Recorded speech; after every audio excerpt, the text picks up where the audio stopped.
सर्वांना सलाम. शम्रोणी स्त्रीबद्दल आपण पाहणार आहोत. योहानेचा 4 अध्याय 543 या वचनातून आपणास पाहावयास मिळते.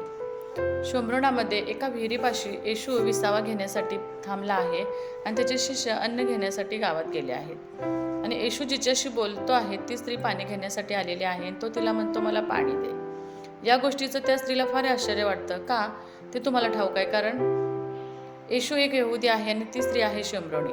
आणि बहुतेक यहुदांना शम्रोणी आवडत नसत, ते त्यांच्याशी बोलत पण नाहीत. पण येशूला सर्व प्रकारचे लोक आवडतात, म्हणून तो म्हणतो, तुला पाणी मागणारा कोण आहे हे तुला माहीत असतं तर तू त्याला मागशील आणि तो तुला जीवनदायी पाणी देईल.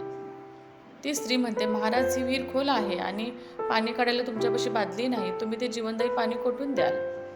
ती स्त्री म्हणते, महाराज, मला ते पाणी द्या, म्हणजे मग मला कधीही तहान लागणार नाही आणि पाणी घेण्यासाठी या विहिरीवर मी कधीही येणार नाही.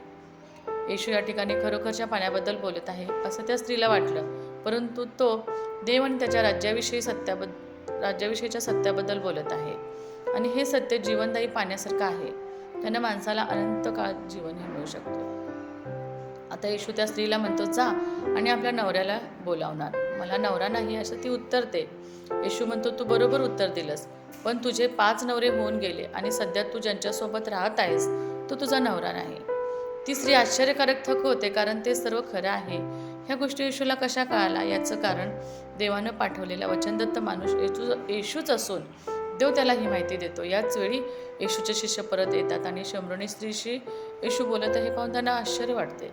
म्हणजेच या ठिकाणाहून आपणास बोध मिळतो की येशू हा सर्व वंशाच्या लोकांशी प्रेमळपणे वागतो.